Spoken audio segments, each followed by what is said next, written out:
Follow the money. That's what I always say. You always follow the money. Yeah. This is Follow the Money with Mitch Moss and Paulie Howard on VSiN. Here we go. Welcome in. It is Follow the Money on VSiN, the Sports Betting Network. Mitch Moss, Paulie Howard, live in downtown Las Vegas from the Circa Resort and Casino. Very busy 3-hour Football Friday edition coming up. Sal Paolantonio, the great Sal Pal from ESPN with his best bets and a weather update from Philadelphia in 1 hour. Derek Stevens, the owner of this great property, in 90 minutes. Ian Eagle on the show. Mike Somich, VSiN host with his best bets. And welcome in to those of you listening on SiriusXM channel 158. Paulie, it is a massive day here on the network. We are back where it all began now almost, 8 years ago.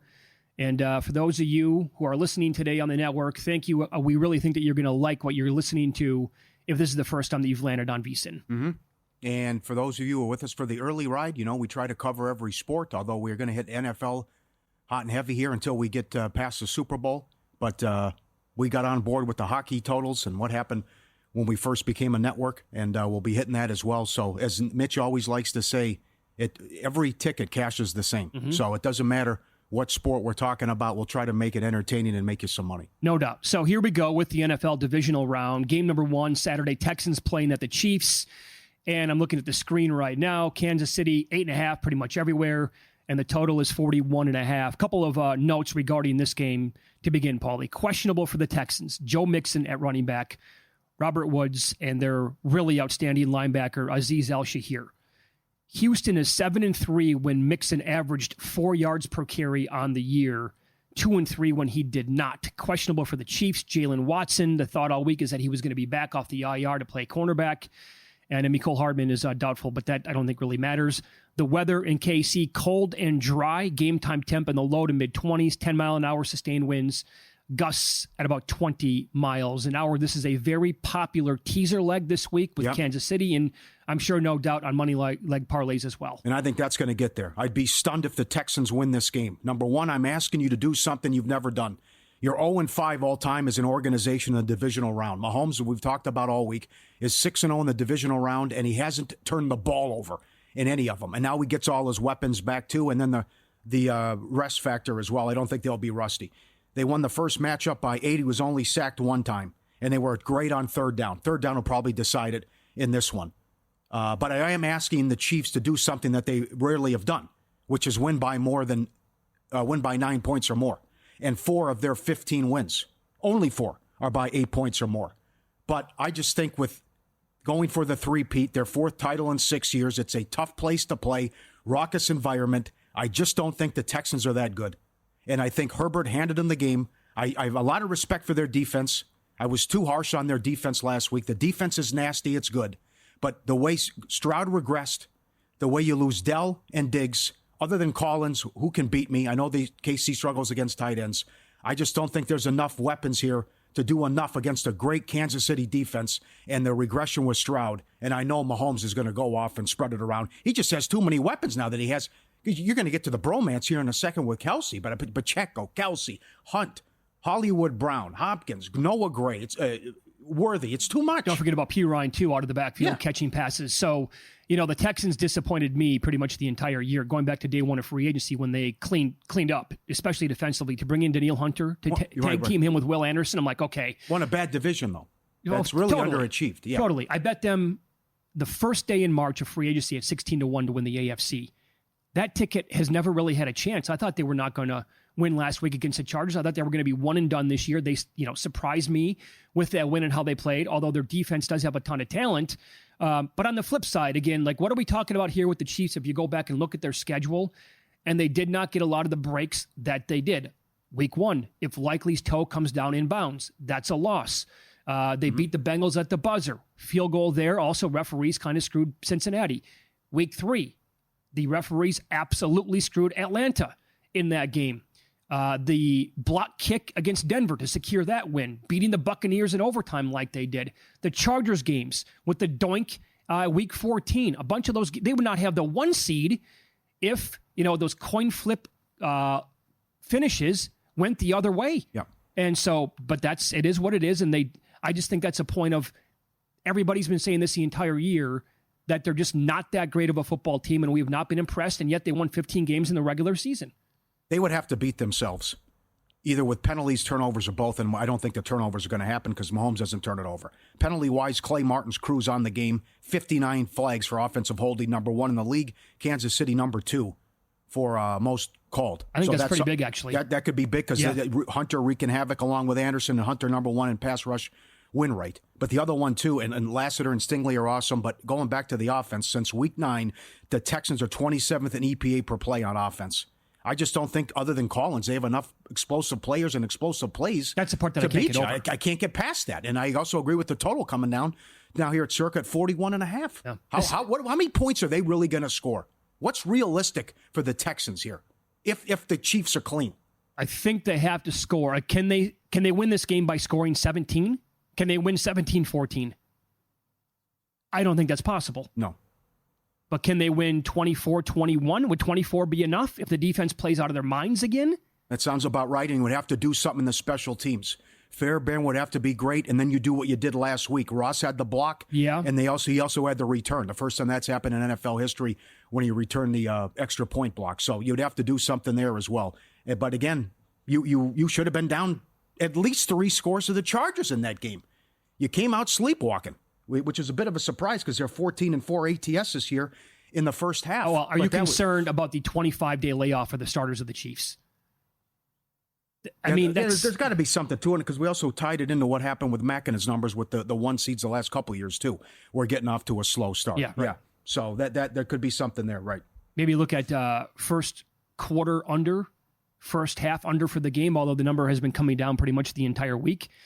Now I'm with you. I've been disappointed in the offense the entire year for the Texans, although this is a good matchup for Dalton Schultz. The Chiefs are one of the worst teams in the league at guarding tight ends.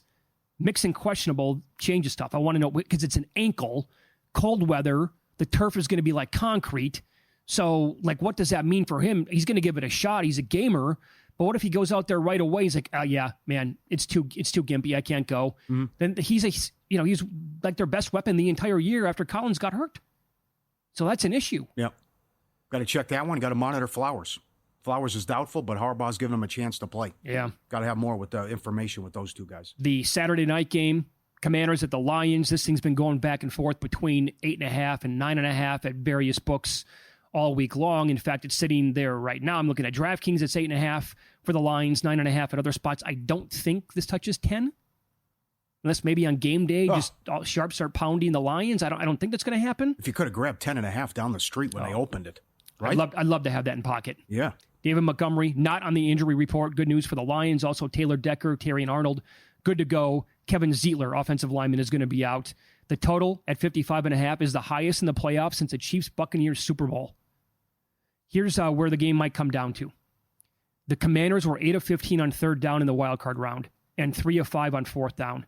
For the season, Washington was 45.6% converting third downs, 6th best in the NFL, and 20 of 23 converting fourth downs, 87%. The next best was Buffalo at 73%. Jaden Daniels has the best QBR on third and fourth downs, 93.5 in the league, 12 touchdowns, 2 INTs, and a perfect QBR of 100 on fourth down, where he is 8 of 8 with 2 touchdowns and 7 first downs. Detroit, on the flip side, defensively, allowed opponents to convert 32.4% of third downs. That is the best mark in the league. Second best at teams converting fourth down, second best. And their offense overall, 22 of 33 on fourth downs, fourth most attempts, and fourth best converting third downs. That punt prop that people have been talking about makes a lot of sense. Under 5.5 punts in this game. Okay, there's 2 things here. Number one, we love Daniels rushing yards over, and we'll have a breakdown of Campbell against mobile quarterbacks. He could have a big game here on the ground. The other thing is what you said. I love these last 3 games with longest made field goal under. Who's kicking a field goal in this game from distance? You'd be out of your mind. Unless it's 4th and 13. Sure, so it's something like That's that, it? right? With these aggressive coaches? Absolutely. It's 47.5, 48.5. The other one, though, the last 20 years when the 1 seed plays the 6 seed, it's a 19-5 underrun. But the numbers you can't get away from is how Campbell has his team along with Johnson ready to prepare and rock and roll. Last 3 years in the first half, 39, 14, and 1 ATS. Oh. 10-0 straight up favorites in prime time. 18, 2, and 1 ATS when the opponent averages 24 points per game. It's ridiculous what they're doing. Wow, that is phenomenal. But I just don't see how Washington can slow them down unless Goff just has an off game and it turns it over and go back. This is the second worst run defense in the league. And you get Montgomery back and you have Gibbs. How are they going to slow them down? I just think they're going to get gashed on the ground pretty much the entire time. I did see this. Maybe this is how they slow them down because the Lions are elite at yards after the catch. The Commanders have the best defense in football at limiting yards after the catch. That. Yes. So that could be a big thing where they don't allow any explosive plays in the passing game. Yeah, I am concerned. It's the third straight road game for Washington. That's big. Look how that went for the Chargers last week. Yeah. Also, if you win the wild card game as a dog, next week you're 7-28 straight up. You are 16-19 ATS. That said, I'd want to take them plus 10 if it gets back there. They're the ninth. Yes, they're the ninth team to make the divisional round at 150-1 odds or higher. Super Bowl odds. Only 3 made the conference title game, so they're up against that too. VSiN, the Sports Betting Network, now live 24/7. Sirius XM channel 158. Whether you're at home, on the road, or on the go, there's more ways than ever to tune into VSiN. Stream us live, VSiN.com, VSiN Watch app, YouTube TV, iHeartRadio, Fire TV, Roku, and now Sirius XM. Great job to everyone involved. The 2 Sunday games are up next. Buckle up. Snow is in the forecast. And would you look at this? We have some line movement in the marquee game of the weekend. That's coming up here on VSiN.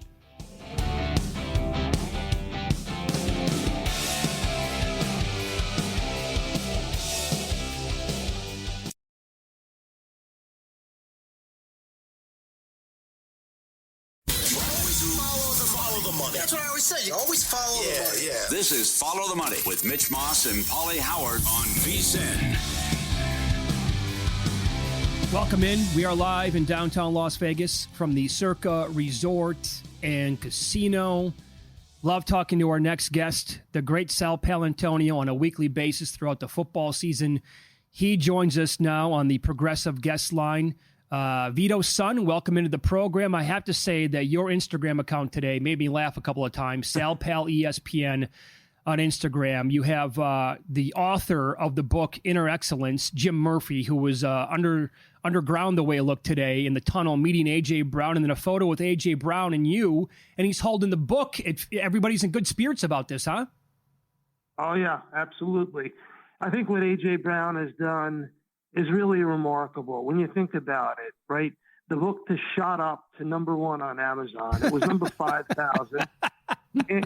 And, you know, he has reached people who really needed help. I mean, genuinely people who are looking for guidance and help. And the book is terrific. I read the book since he read it on the sideline. I've been reading passages of the book. I went and got it at my local library because it was all sold out at Barnes & Noble here locally. Wow. But just think about the thousands and thousands of people all over the world that he has reached. It's a powerful, powerful thing that he has done. So people that were looking for something to read to help them, whether it was mental health that they needed help with or just guidance in their life. It's a very soulful and interesting book. And to sit down, not only with the author, Jim Murphy, but A.J. Brown, you know, he's really proud of what he has done, what he has accomplished, because this is a very meaningful and inspiring thing. Okay, does A.J. have a good game, a productive game on Sunday? He had more than 100 yards and was prolific the first time they met, as did Saquon Barkley. And by the way, how much snow are we expecting in this game? Okay, snow. We're going to have snow. We're going to have a snow game. Definitely going to have a snow game. And so I sent you some numbers on Matthew Stafford, 18-3 as the Rams quarterback in January and December. However, and there's always a but, right, Mitch and Paulie, but in the 6 playoff games that Matthew Stafford has been the quarterback of the Los Angeles Rams, 3 were in the comfy confines of SoFi Stadium. Once was in the cozy Tampa Raymond James Stadium. Another one was in the Dome in Detroit. And then, of course, the last one in Arizona. He has never played in the snow on the East Coast in the month of January. So this is going to be something different. That's completely foreign and different environment for the Los Angeles Rams and Matthew Stafford. It's going to be snow, freezing rain, super cold.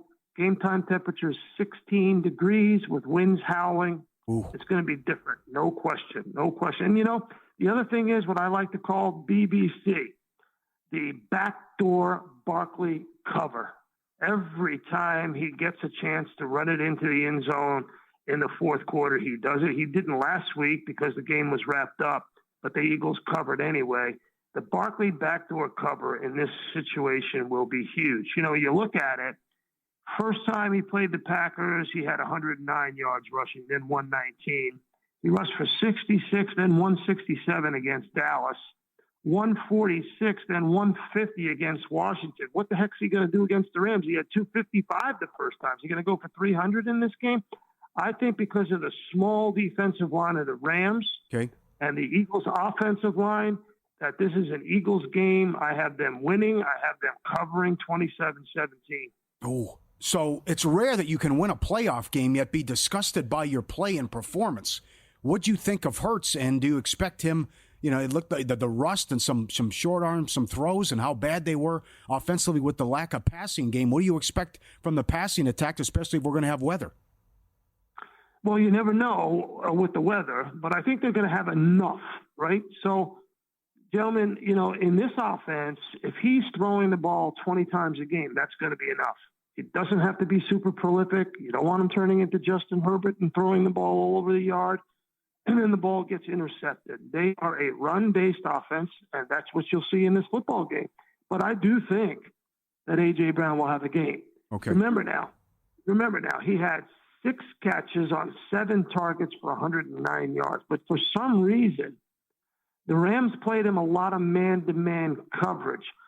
So of those 6 catches, 5 of them, and I went back and I looked at all of them in my film study, 5 of the catches were man-to-man that the Rams had on their defense for 97 yards and a touchdown. So if they do that again, if Chris Shula has no answer for Saquon Barkley and no answer for A.J. Brown, the Eagles win this football game. All right, excellent. Sal Pal, our guest on the Progressive Guest Line. Follow the Money, Paulie and Mitch VSiN, the Sports Betting Network. The late game is Baltimore and the Bills. The Bills have won 9 in a row at home. And you go back in history, if you lose the prior meeting by 21 points or more, you're 1-14 straight up in the rematch. It was 35-10 Baltimore in the first game. What do you think of the Bills at home? Bills catching 2 here at Circus, Sal Pal. You know, and I think that's a good number. You know why? Because the Bills and the Ravens have the exact same point differential, 157. Exact same. So I think this will be a super close game, but I like the Bills in that environment. I don't think you can beat Josh Allen up there in a really cold night game. I like the Bills to win that game. You do? Okay. Who are they going to be playing then? Do you think the Chiefs beat the Texans with ease on Saturday afternoon? Well, you look at it, Patrick Mahomes II, right? He's been in 6 divisional round playoff games. He's 6-0. Mm-hmm.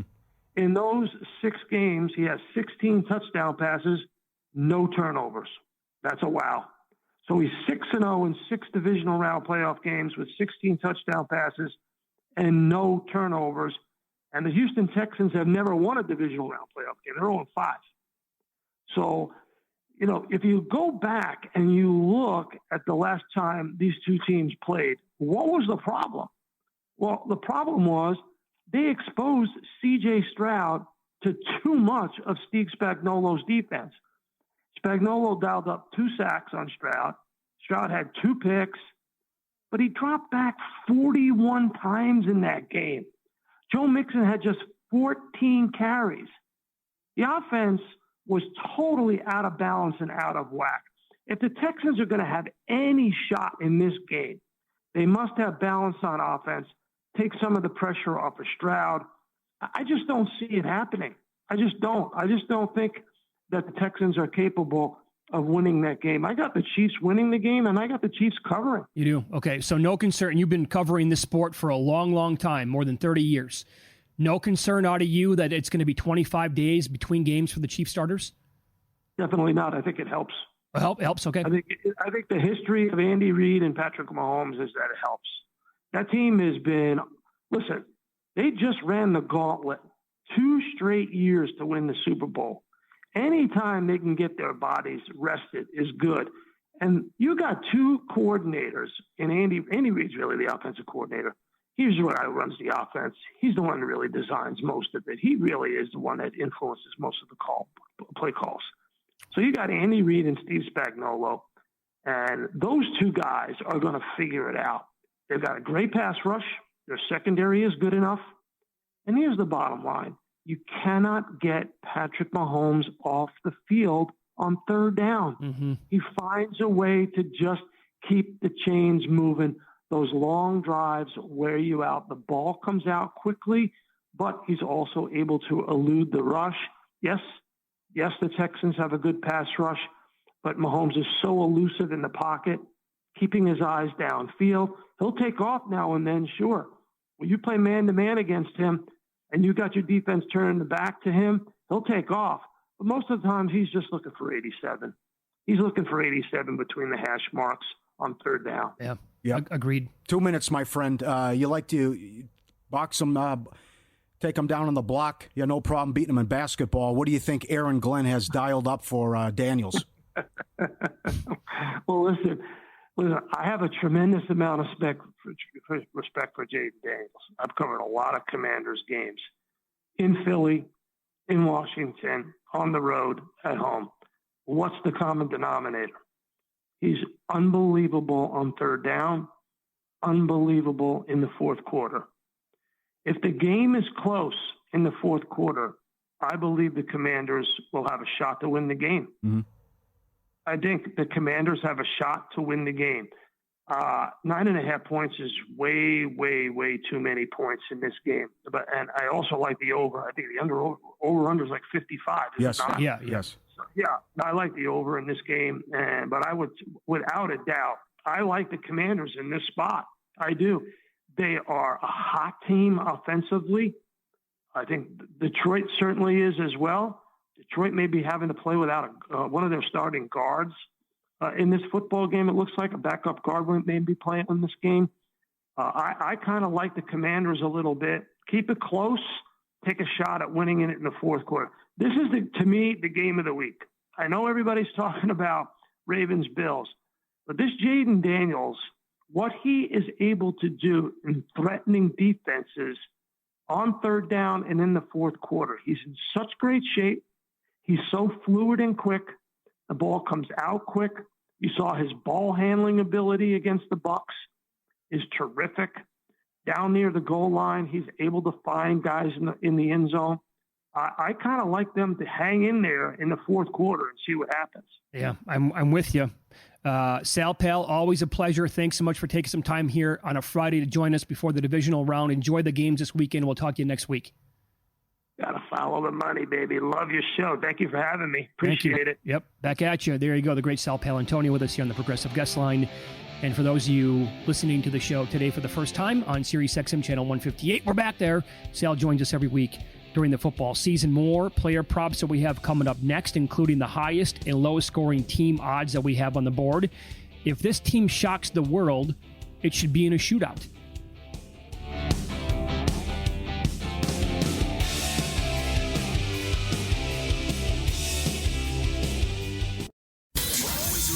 Follow the money. That's what I always say. You always follow the money. Yeah. This is Follow the Money with Mitch Moss and Paulie Howard on VSiN. Huge day here on the network. Back on Sirius XM Channel 158, now 24/7 here with the Vegas Stats and Information Network. And as always, we are live in downtown Las Vegas from the Circa Resort and Casino. Always a pleasure to talk to our next guests, the sterling play-by-play voice, Ian Eagle of the NFL, the NBA, the Final Four, joins us here on the Progressive Guest Line. Good afternoon, Mr. Eagle. Thanks for the time today. How are you? Hey, congratulations, guys. This is awesome. I have the app. I've got it in my car. So now I'm back. I'm back with you guys again. Very cool. I feel the love again. So Steve Cohen, now in charge here at VSiN, told us this week, you are how do you like this for a compliment? You are the most talented person he's ever worked with, but by far and away the worst. Oh, are you there? Yeah. Okay. Yeah. You are the most talented person he's ever worked with, but by far and away the worst board op. No, I only heard the first part. I'm sorry. You keep cutting out on the second part. First of all, can I just say about Stevie, who is the best, and obviously now working with you guys, that's just such a perfect combination, perfect marriage. But a lot of what I learned on the board was from him.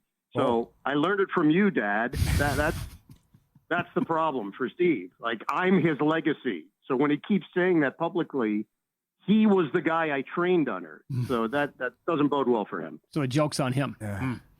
Very much so. Yes. Yeah. Your story's incredible. Your career unbelievable, but that well-documented article, your dad was a comedian, your mom was a singer. What did you think then when your son came up to you and said, I want to follow in your footsteps? Were you thinking, here we go again, back in the show business? No, I thought, man, are you high? What are you doing? Are you doing drugs at a young age?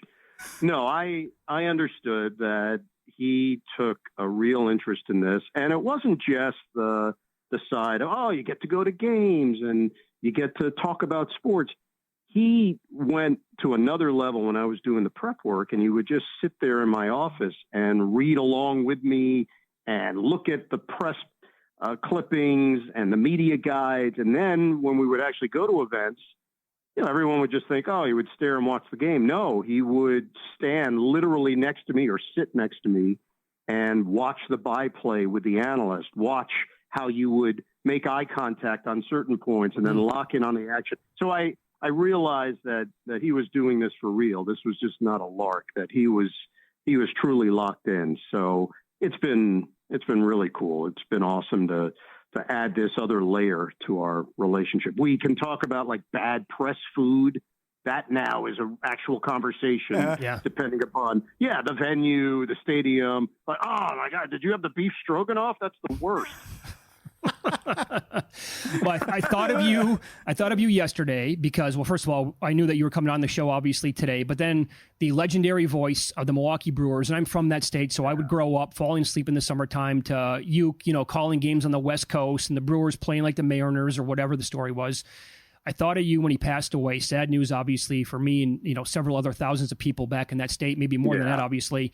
But what a life he lived. But with his sense of humor, similar to yours, did you was he like inspiration to you as a play-by-play guy, but also with that kind of like similar sense of humor? Yeah, very much so. And the part that strikes me growing up, when I was so interested in sports, but also in television, sitcoms and entertainment. So when he pops up on Mr. Belvedere back in the day, I just think, what's happening here? I know I've seen this guy on The Tonight Show. I know he's a broadcaster, but why is he the dad in Mr. Belvedere? And it isn't until you're a little bit older that you realize, oh my goodness, this guy was scary talented. The fact that he was an interesting person, which he was, incredibly so, and funny and flip and clever and just hilarious. Commercials, obviously, when I was growing up. But now to think back and go, oh, and by the way, he just starred on a sitcom. He just decided, I could do that too. And somebody envisioned him for the role. So it does bring home the point that some people are just incredibly unique. And he was one of them. What a storyteller. And then, by the way, if you just locked in on his play-by-play and didn't know anything about him, the person, the background, he was a fantastic play-by-play announcer, nuts and bolts, great energy, voice control, everything, the whole enchilada. So what a life he led. And you're right, definitely an inspiration for me in the way that he conducted himself and the way he treated people as well. Well said. No, well said indeed. The transition to the games, and you've been covering all these big games. Can you put in perspective the tough task that Houston has in front of them, and just know how difficult it is to win in that stadium, and you got to beat Mahomes in that raucous environment? Yeah, I mean, you just nailed it. It's winning there. It's playing Mahomes, playing the mystique of the Chiefs right now. I do think Houston does probably deep down know they're playing with house money. Nobody's expecting them to win. And the one part of the equation that I still am trying to wrap my brain around with Kansas City. They have not been a dominant Kansas City team. So you can look at that one of two ways. Either, that means they could be had, or that they just know how to win. It doesn't matter the type of game. If it's close, they still rise to the top. And I think a lot of people are going with the latter, but maybe the former is just enough for Houston to have a puncher's chance. I was surprised at how well the Texans played in the second half last week against the Chargers. Most people going into the game felt that Houston was just trying to get to the finish line at this point and regroup for 2025 because of all the injuries. And everything just went the way that DeMeco Ryans envisioned. Defensively, they were tremendous. They made Justin Herbert and that Chargers offense life very difficult. Mm-hmm. Let's follow the money here on VSiN, the Sports Betting Network. Our guest here, Ian Eagle, the great play-by-play voice, also of the Brooklyn Nets, who are in action tonight in L.A. against the Lakers, coming off of an absolute stink bomb against the Clippers the other night. Very difficult game on Sunday night, the other AFC contest. Do you have an opinion? Buffalo and Baltimore, the Ravens are small favorites on the road here against this great Bills team. Yeah, my opinion is you have weather, so you throw that into the mix. How that affects, I don't know. I did that Buffalo-New England game late in the regular season where the Patriots hung with the Bills on a really cold night. It was a 4:30 start in that game, Eastern time. It got down to 6 degrees by the time we hit 7 o'clock local time, and the Bills had problems in that game. They just could not get their act together, and the Pats had chances.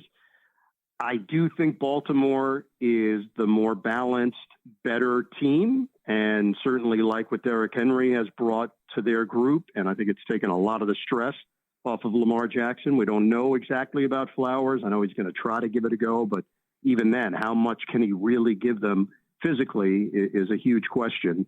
But they don't depend on any one guy. They can mix it around. They can now do some things to you when they get ahead, which they maybe couldn't do in past years. And then defensively, their questions were all in the secondary, and they've remedied those issues the last couple of weeks. They've gotten a whole lot better on that side of the ball. So you can tell where I'm angling towards in this game. I love Josh Allen. I love what the Bills have done. I completely understand the home field advantage that comes with that matchup. But I do think there's something about this Baltimore team, and I think they're as dangerous as anybody in the league right now. I agree with you, but what if you know what's going to happen if they lose? All the stuff that's going to be said about Lamar Jackson. How do you feel about that? Of course. Yeah. Yeah, and he knows. That's the thing. It doesn't matter what I think, what you think, what the listeners think. It's if it starts to affect him. He's very well aware of it. He does not shy away from it in our production meetings when it comes up. Okay. He deals with it head on. So you can look at that in one manner, which is, that's a good thing. He's cognizant of it and wants to change it. Or you could look at it the other way, which is, wow, really? That's on his mind? He's still thinking about that stuff? He's pretty direct when you talk with him. And I do think it's something that pops up in his brain, and he knows that he's got to win in order for this stuff to go away and for the narrative to change. So he's going to try to take this on head on, and I certainly believe in him and his abilities to do that. We have about 90 seconds left here. Okay, so what is it like to be around a team on a West Coast road trip, specifically in Southern California, taking on the two LA teams the same week? And we're talking about, not even 10 days after the devastating wildfires in that area. Yeah, it's been very bizarre here, guys, truly, because where we are staying, you would have no idea. If you didn't turn on the television, you would not know. There are no examples of it where we are, and we're far enough away from it that it's not being talked about in this general area. But we're aware. Everybody's aware. So it's a little bit eerie in many ways, knowing the devastation that took place here. And now that they've picked up the schedule, Clippers, it was not a huge crowd. I think tonight the Lakers will be packed on a Friday night with the Nets in town. I believe it's going to be a different vibe there. But to answer your question, I didn't know what to expect, and I'm not sure I necessarily expected this. Well, you're the best. Thank you so much for your time today, sir. We appreciate that. Have a great call on the game tonight, and we'll talk to you soon, okay? All right, guys. Miss you. So glad I get to hear you all the time again. And congrats. Looking forward to chatting soon. Thank you, sir. Far too nice. There you go. The great Iron Eagle with us on the Progressive Guest Line, calling the Nets-Lakers game tonight. All right, let's follow the money here on VSiN, the Sports Betting Network. We will get into the 4 games that we have this weekend, dive into them. We also, it appears as if we have some major breaking news in Major League Baseball. That's coming up here on VSiN.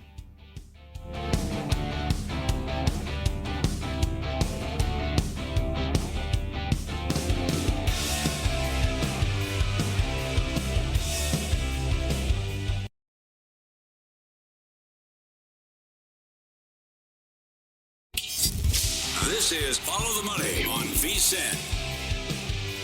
Closing the show on a strong note, VSiN host Mike Somich on the desk here in studio. His show is called Ready, Set, Bet, Saturday and Sunday evenings right here on VSiN, and now on Sirius XM channel 158. Good afternoon, Mike. How are you? Doing good.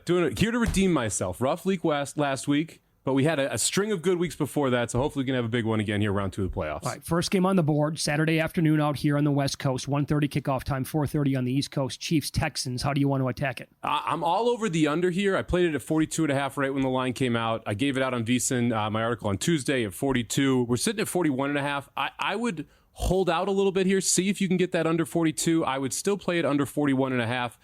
This is a setup where, everyone's been talking about Jalen Watson coming back for the Chiefs. I do think that makes a big difference. They were a top 8 pass defense with him in the lineup there for the first 7 weeks. They were bottom 10 without him.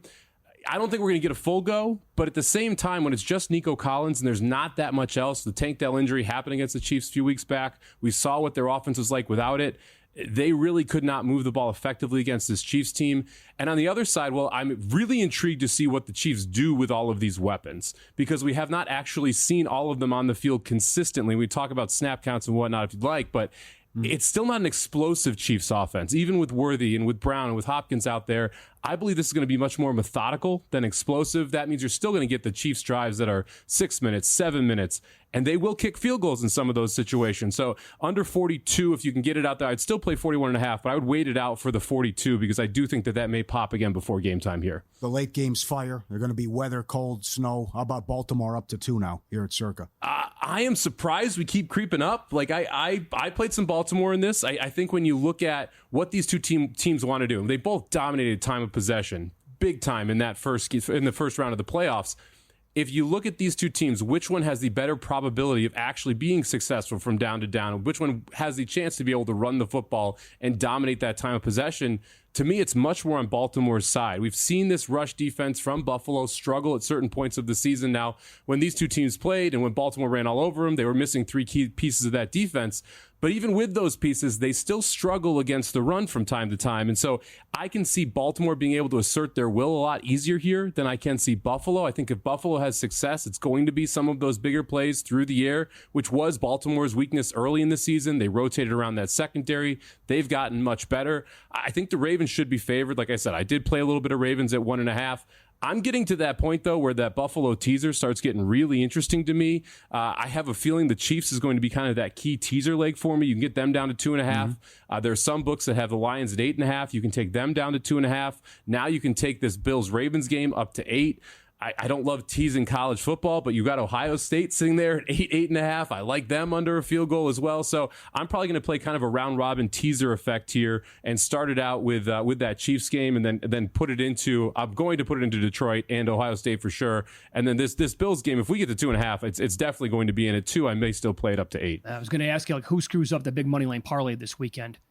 Which team would you be the most afraid of? Well, I think it's Detroit. And for the simple reason, and I know that a lot of people on this network have talked about this, but the two teams that go for it the most on fourth down, that immediately introduces variance into that game. And when you have these two teams that are going to try and push for touchdowns, if, let's say, variance falls on Washington's side like it has been all year, and it goes against Detroit, all of a sudden you can make a case for why Washington can win that football game. Now, if it goes the other way, looking at like Detroit minus 20.5, I don't think is crazy either, because if Washington struggles in the red zone, Matt Brown and I were on the desk during the game last week and literally laughing at the play calls that we saw from the Commanders in the red zone. You had a 1st and goal from the 1. They have not been able to run the ball up the middle. They try and run it up the middle, get stuffed from -2, can't score from there. They had 1st and goal from the 8, run it up the middle once, and then call an option on 2nd and goal from the 8. Now they score a touchdown on 3rd and goal from the 10, but you don't want to be on 3rd and goal from the 10 when it's 1st and goal from the 8. And so because of the play calling in the red zone efficiency for Washington in the red zone, I'm more interested in playing the Detroit alt side, but I can see a world where, look, variance goes against the Commanders. It goes for the Commanders. It goes against the Lions. And all of a sudden, the money line is in play here for the Commanders. I made the case, sorry, Paul, for Daniel's rushing yards on the ladder. You want to make a case for Brown here, right, in this game? So I want to make a case for Brown, Hollywood Brown, in the Chiefs game. Copy. So really interesting when you actually look at the snap count, when it is Hollywood Brown, Xavier Worthy, when you've had Kelsey back, and when you have Hopkins in the lineup. The 2 games where I'm going to say tried, because really it was the Texans game and the Steelers game, you saw Brown run 34 routes. He got 15 targets on those 34 routes. And when you're looking at this Texans defense and where you want to attack them, it's short in the slot. Well, that's exactly where those routes were going for Hollywood Brown. Right now, he's sitting at 41.5 receiving yards. I'll take the over there. I laddered him up to 80. You can get 60 plus at plus 205. You can get 80 plus at 5-1. I think he ends up being the Rashee Rice of this game for the Chiefs. He fills that role where it's a lot of these 8-yard, 7-yard, 10-yard passes that he tries and breaks for 15 or 20 yards. If he gets that target share, I think he has a shot at having a big game for the Chiefs. And the number is still low at 41.5, that I like laddering it up. Okay, how about Gibbs here now? So Washington's 30th against the run. They have 137 a game. Detroit averages 138 a game. And then Tampa had 100 yards rushing against Washington in the playoff game. And Montgomery back, though, but is it still Gibbs can get what he wants? I think Gibbs is still your guy in a lot of situations here where you want to focus on getting him going. Montgomery back is great, but this was an injury where people were expecting Montgomery to be out for the year. And now all of a sudden he's coming back here. I don't think they want to overuse Montgomery in this spot, especially as 9-point favorites, especially if the game starts to get out of hand. I think that's where you go to Gibbs more. And when you go back and I liked Bucky Irving in that game last week. I don't know why they didn't try and get him going more. And you had situations where he started to take over the game, and then all of a sudden we're calling some goofy Mayfield follow him through a hole type plays. It's just like, just run the football. Don't run end arounds to Jalen McMillan. Just give it to Bucky Irving. He's been consistently good for you. I don't see Ben Johnson doing that. I see him being like, you know what? We're just going to run it with Gibbs until you prove that you can stop it. And in that case, I'll take Gibbs at 100 yards. You can get him, 90 plus yards at plus 100. So you get basically even money there for 90 or more for Gibbs, who I do expect to be the bell cow. All right, take us through the early game Sunday. 4 to 5 inches of snow expected, going to be cold. What do you think of the Rams now? Monday Night Football on the road against Philly, and I see Verse calling out the fans, and Barkley's not happy. This was a blowout in the first matchup when we know they ran for 300 yards. What do you think? They did run for 300 yards, and I kind of want to lean into that. See, I don't really trust the Eagles again. This is a much worse matchup for the Rams, though. They had a great matchup just from a schematic perspective against what you saw from a blitzing defense. This is not anything near that blitzing style of defense. The Eagles are going to rush for, sit in that too high shell that we've seen them run all year. On the other side, the Eagles are going to try and run the ball, and run the ball some more.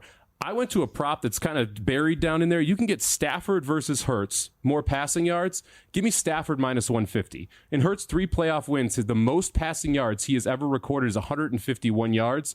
If the Rams get in chase mode, Stafford's throwing. Yeah. If the Rams win this football game, Stafford had a good day through the air. I don't think Hurts has that same success. So give me Stafford minus 150, more yards than Hurts.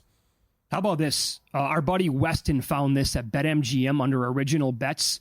Jared Goff to complete his first 5 pass attempts of the game, plus 260. 2 weeks to prepare, indoor bad pass defense. Ben Johnson dialing up the good stuff to begin the game. I mean, I don't hate that at all. I mean, because you have a lot of weapons that you can go to there, but we've also seen Goff do that. That's the other part of that. I mean, we saw him start a game 17 for 17. We've seen him throw for a very high percentage, and you have a defense that I think is going to, if I'm Washington, I'm like, we're stopping the run. That is the first thing we try and do. If that's the case, it's going to give Goff even more looks and more separation for those wide receivers. So I don't hate that at all. At a nice plus number. These menus are gigantic. It's under original bets? It's under original bets when you go on. Yeah. Do you do first 10 in hockey?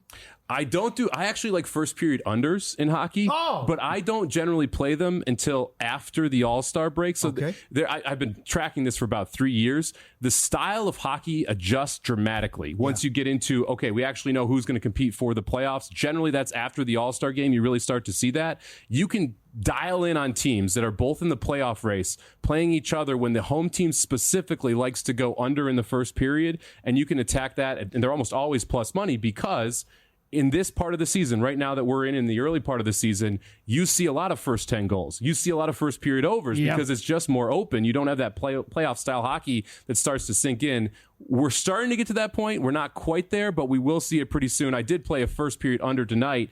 Carolina Hurricanes, traditionally one of the best first period under teams when they're at home. The Golden Knights went on the road. Also a pretty good first period under team traditionally. I took the two of them, first period under 1.5 tonight. That's sitting at plus 105 right now. Plus 105. All right, very good. Only 2 games on the docket, and yet you were able to come away with a couple of bets there. Yeah, we had that first period under at the plus 105, and we also went to the Buffalo-Pittsburgh game. I considered playing the over here at 6.5. These are two teams going in different directions. Buffalo really struggled early in the season. They have turned it around, starting to play better hockey. Pittsburgh's lost 4 of the last 5. If I like the over, I believe in variance. So let's lay it here with Buffalo. We can get minus 1.5 on Buffalo, plus 180. So let's take a big plus money price of Buffalo winning by 2 or more. Very good. You can follow Mike on X. He's at SalmoBomb18. One of the co-hosts on Ready, Set, Bet, Saturday and Sunday nights right here on VSiN. Thanks, Mike. Good luck this weekend. You got it, guys. Yeah. Prime time is next. Jonathan Von Tobel, Matt Humans. Great to be back on Sirius XM Channel 158.